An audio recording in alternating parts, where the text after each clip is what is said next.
Okay, chapter 4, day 2. Today what we're going to focus on is what is domain and range. When we deal with functions and relations, we want to know what is the domain and what is the range. So first of all, let's define domain. Domain is all possible x values, all possible inputs into the function. So it's what can we possibly put in without making the function be undefined. And so, for example, if I want to find the domain of the following, so let's try A, y equals 3x plus 7. All right. So our domain is the following.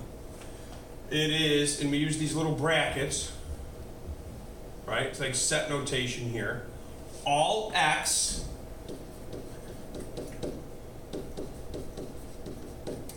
and that means such that. Well, are there any x values that I can put in here that would make us get in trouble in terms of undefined situations? No, I can put any x value I want in, and no matter what I put in, I will get an answer out that is defined. So all x such that x is, I give that a fancy R, meaning all reals, or all real numbers. So x is all reals. There's nothing that I can put in here that would get me in trouble. So x gets to be all reals. Let's try the second one. Is there anything that I could put in here and I would get into trouble? I would get maybe an undefined situation. Well, we talked about before that this bottom cannot be 0. So I can put any number I wanted to put in here that I want to, except I can't put in -5. So all x such that x not equal to -5. And that would be my domain. I can put anything I want in as long as x is not equal to -5. Here, x squared. If I take any number and square it, I'm okay. I'm not going to get an error message. I'm not going to get an undefined situation. So in this case, all x such that x is that fancy R, meaning all reals. Let's take a look here. Here's a new one. Y equals square root of. Now, when we take square roots, if you remember from chapter 3, we didn't take the square root of any negative numbers. And we're not allowed to take the square root of any negative numbers, because the square root of a negative number would say what two numbers times itself come out to be negative. And for right now, until we get a few more chapters down the road, as of right now, there's nothing that we know that would exist. So we have to make sure that this needs to be greater than 0. So since x plus 3 has to be greater than 0, x has to be greater than -3. Now, am I allowed to have -3 here? -3 plus 3 is 0. The square root of 0 is 0. 0 times 0 is 0. So I could make it greater than or equal to 0. There's no restriction there. So how would I write this? I'm just going to squeeze it in here.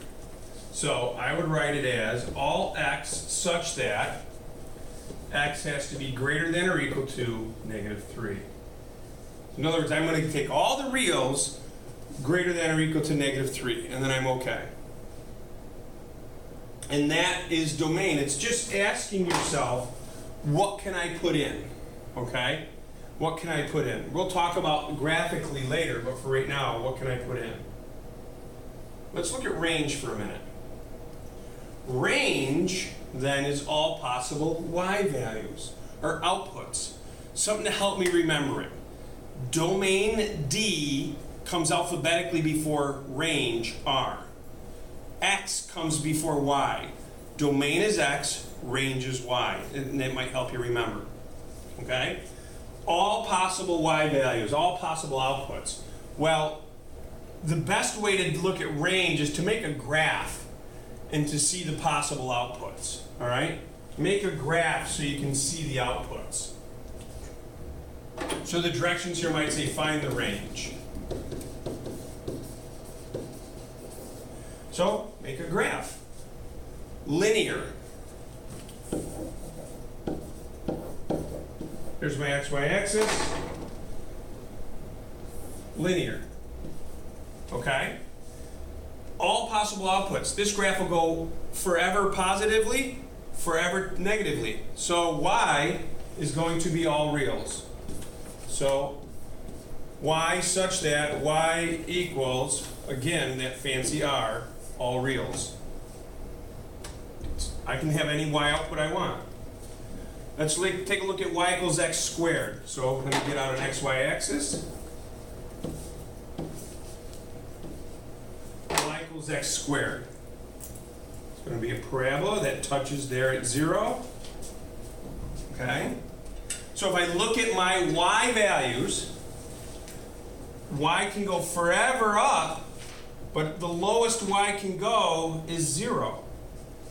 Well, my range then is all y such that y is bigger than or equal to 0. Because no matter what number I put in, when I square it, it's going to be positive. I can see that graphically. I can see that by understanding how that equation works. So I look at the graph, kind of like we looked at the graph on onto. Does it go, how far does it go in the y direction? We needed it both ways in onto. Here we're just asking ourselves, where does it go in the y direction? It goes everywhere, all reals. Positively from 0 on up, y has to be greater than or equal to 0. Let's take a look at absolute value. So y equals absolute value x. Let's draw our xy axis. Absolute value x looks like a v, again coming out from the 0, 0 origin. And all y such that, well, again, if I look, y will head up forever positively, but stops at 0. It's got to be right there at 0. So again, y is greater than or equal to 0. All right, square root of x.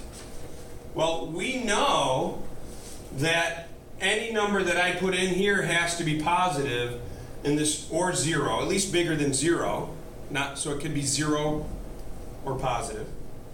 And the square root of anything positive is still positive, so I know that my range, without even graphing it, I know that my range then would be y is also positive.